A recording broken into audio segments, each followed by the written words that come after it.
Welcome to Advisor Insights, where we challenge financial advisors with real questions from everyday Americans.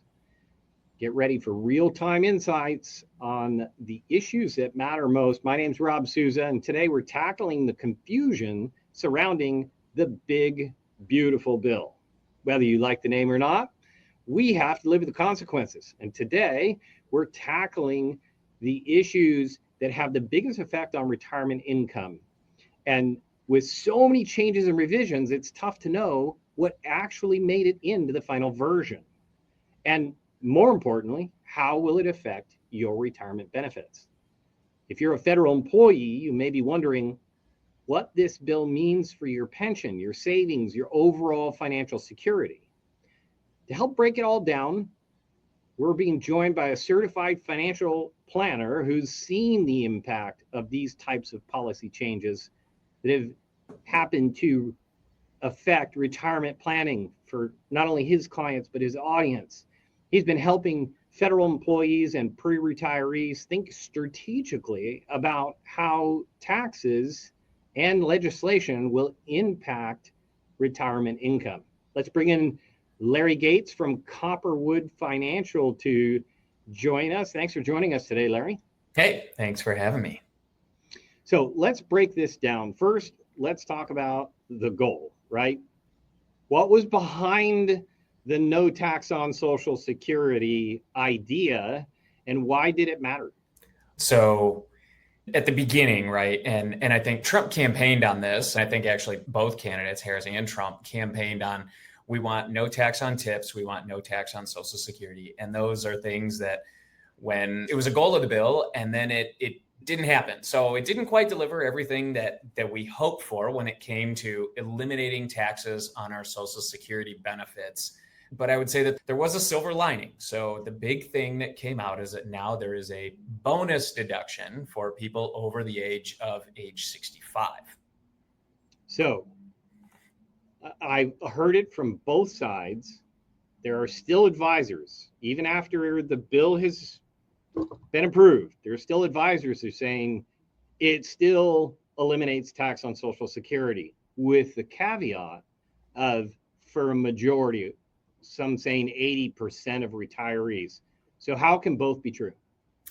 Yeah, I think what happened, right? The way that Social Security gets taxed today, or maybe I shouldn't say today because the law was effective for 2025 and moving on. So the way that Social Security is currently taxed, right? There's calculate your provisional income and they take a look. If you're a married filing joint couple, if 100% of your taxable income plus 50% of your Social Security benefits is over certain thresholds, then your Social Security becomes taxable to you.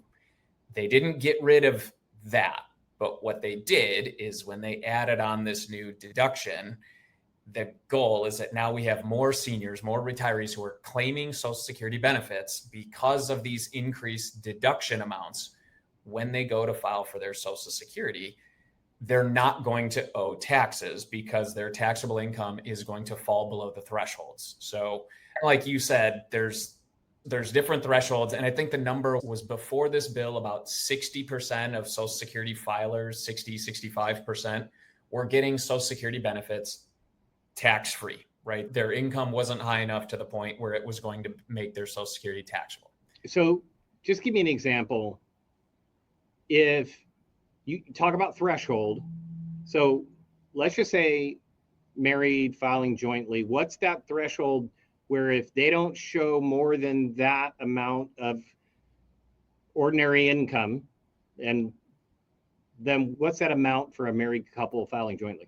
So for married filing joint, the thresholds are $32,000 and $44,000. And so Okay. if we want to use round numbers, let's say that somebody has $40,000 pension and they're getting $40,000 of Social Security income. When they go to file their taxes, they're going to look, the way that they run the provisional income calculation is they take 100% of that pension, so $40,000, plus 50% of your Social Security benefits. So that puts you at $60,000. $60,000 is over the $44,000 threshold by $16,000, put me on the spot to try to do math. So we're $16,000 over that threshold. We've got 32 to 44. So we have another $12,000 there. So I won't bore you with the details. 6,000 plus 85% of the 16,000 over that is how much of the Social Security benefits get taxed or are taxable at your income tax rates. And then the next step of that is that then they take that taxable Social Security number and they apply your standard deduction, your itemized deduction, and then they reduce taxable income and they figure out how much money that you owe the government at the end of the year. So if I understood one thing of everything you just said, I heard the word deduction, and I heard that they're adding a deduction to bring down your calculable income because they're bringing it down with that credit, which then to me makes sense comparing it to like child tax credit, like that brings down your income too. I know two separate things, but the idea is the final legislation is allowing you to bring down your taxable income amount before applying taxation, right? Correct. Two calculations. The first one is how much of your Social Security is going to be taxable to you. Got it. The formula for how we calculate that did not change. What did change is once they determine how much of your Social Security is going to be taxable to you, plus your other taxable income, IRA distributions, pensions, Social Security, taxable Social Security. Now they take that number, they apply your standard deduction or your itemized deduction. They subtract it off of there and they say, cool, your taxable income is what's left. Okay.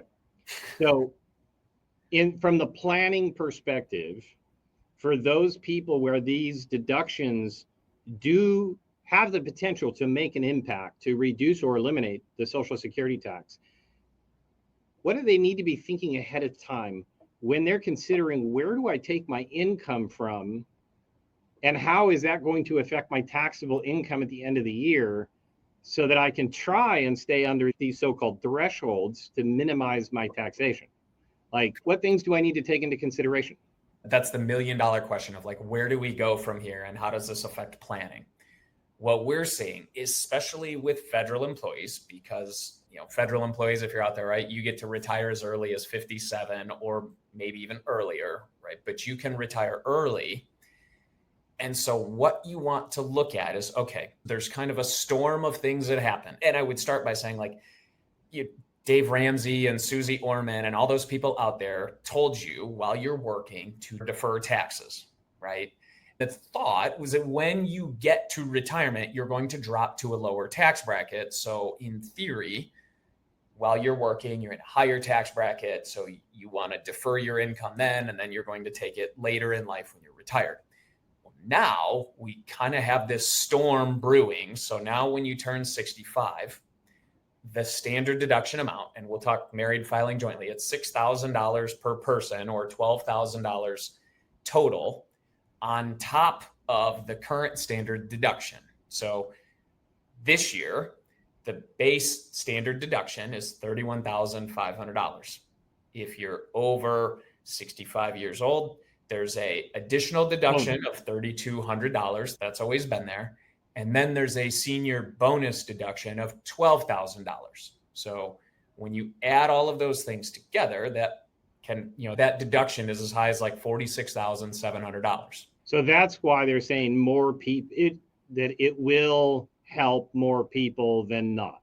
Right. If your taxable income is below $46,700, you're not going to owe any income taxes in this situation. But wait a second. Let's face it. I live in Southern California. You live in Chicago. How are people supposed to live off of $40,000 a year in retirement?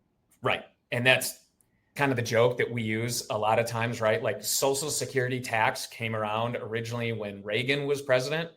And he said, hey, this $32,000 level, $25,000 single, $32,000 for single filers I said that wrong. $25,000 single, $32,000, the first threshold for married filing joint. This is only going to impact the wealthiest retirees in the country. And then under the Clinton administration, the new $44,000 threshold came out and said, yeah, that little tax works. So the first time around, let's add a little bit to it. And somehow those thresholds have never once moved. So now Wow. we're sitting here, like you said, we're at $46,000 of income being tax-free. Like if you're in a high cost of living area, like you and I are sitting here on opposite sides of the country, that's not that helpful. Okay, so let's talk about that. So you talked about the benefits and how, yes, this could eliminate, reduce taxes for majority, but what about the people who are not in the majority? And I'm going to ask you to kind of finish answering my last question, which is for those of us who need income more than 47,000 or make significantly more than 47,000 in our retirement to maintain our lifestyle, what then? What do we do? What do you do, right? So kick back to that everybody told you to defer taxes in your TSP, your 401k, your IRA accounts in a tax deferred manner. So most retirees, right, their primary sources of income are a pension, if they've still got one. Federal employees, you do. Social Security income, which gets taxed based on that formula. And then IRA retirement savings distributions. We can't really control the pension amount, right? You get what you get. We can't really control, unless Congress changes how Social Security gets taxed, we can't really control that. But what we can control is that IRA distribution.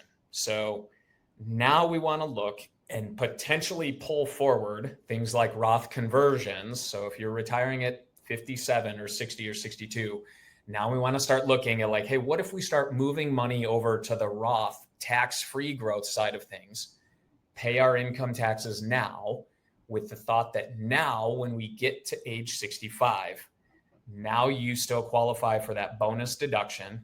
Now less of your Social Security is potentially taxable to you. And now you're not subject to Medicare income, Medicare adjustment amounts. So there's a storm of like all three of these things kind of hit. The more taxable income you got, the harder it's going to hit you.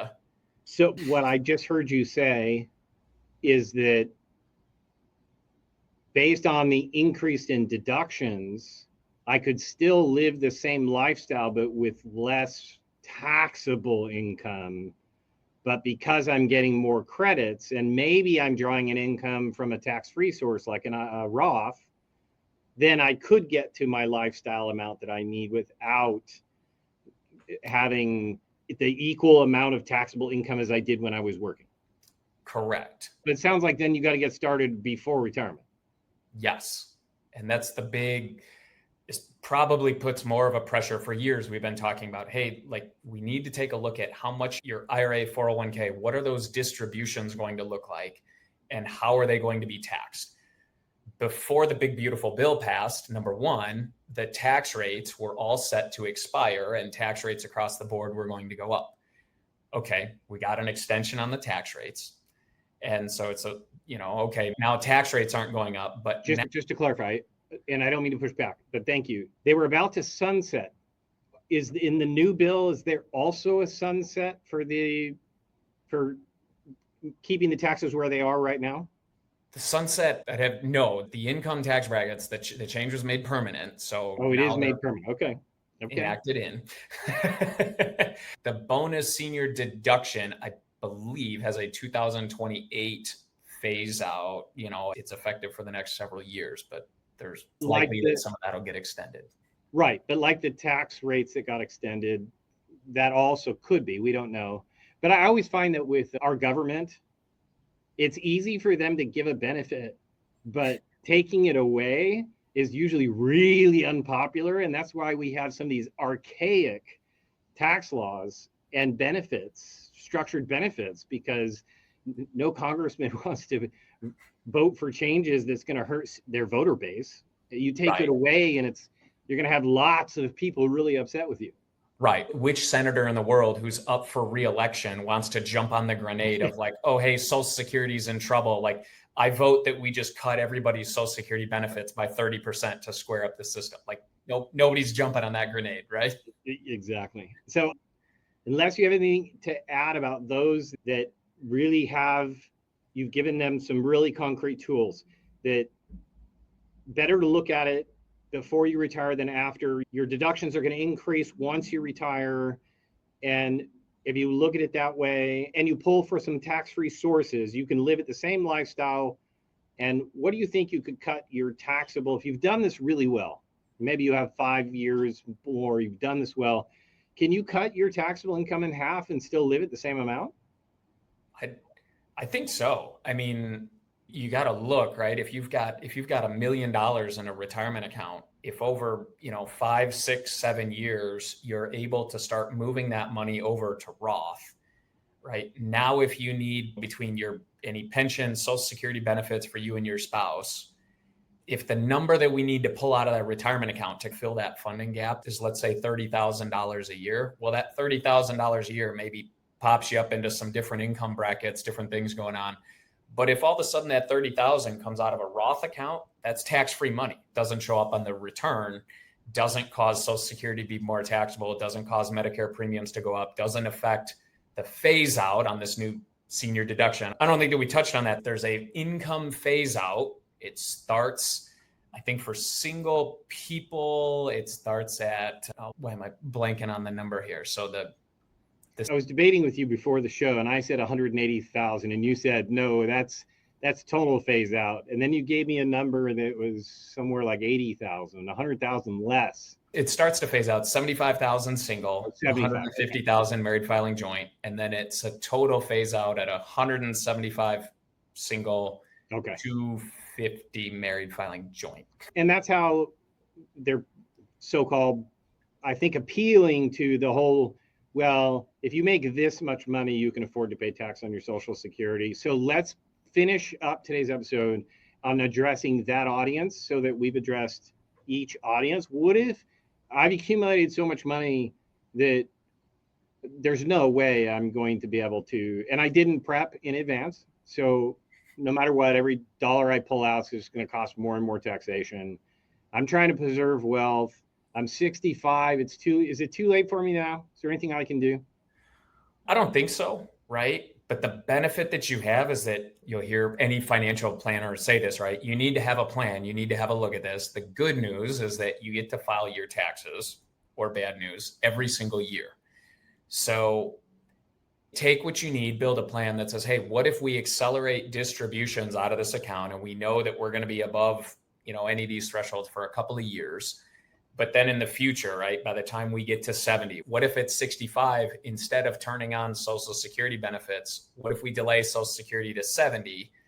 Now we're opening up a window that says, cool, we'll fund our lifestyle with IRA, 401k, TSP distributions, and we'll do Roth conversions. So that way, when we get to 70, we turn on Social Security, which has grown.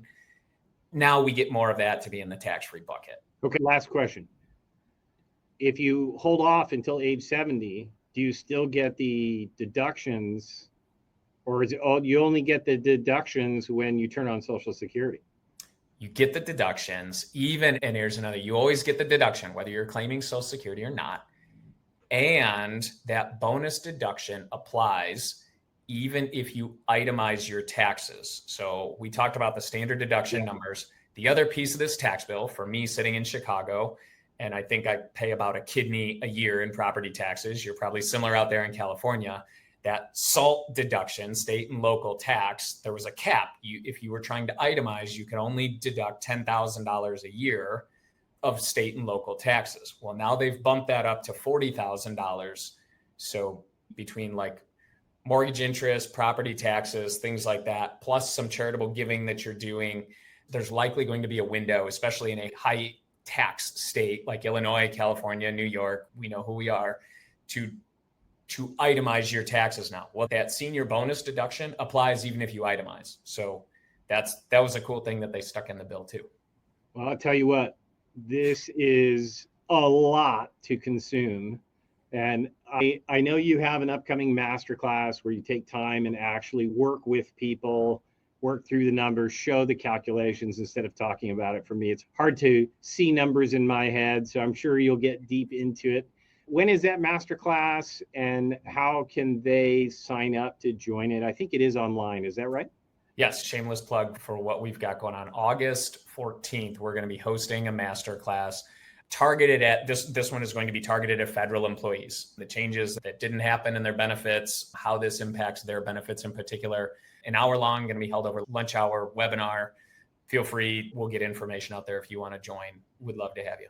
Or I encourage you to check out any of Larry's channels. So you can just at Copperwood Financial and you can find his socials. I know he puts out a video each week where you break down topics in bite-sized pieces. So if anybody's looking for financial advice, please do not contact me. And you can choose to go to copperwoodfinancial.com and you'll get much better results. Larry, hey, I appreciate you taking time out of your day and breaking down something that I've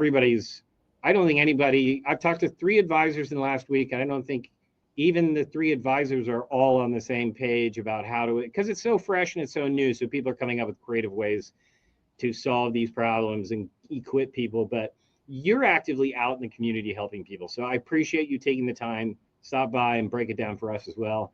And in the future, join Larry next week on his YouTube channel. Until next time, we'll see y'all in the digital world. Thanks.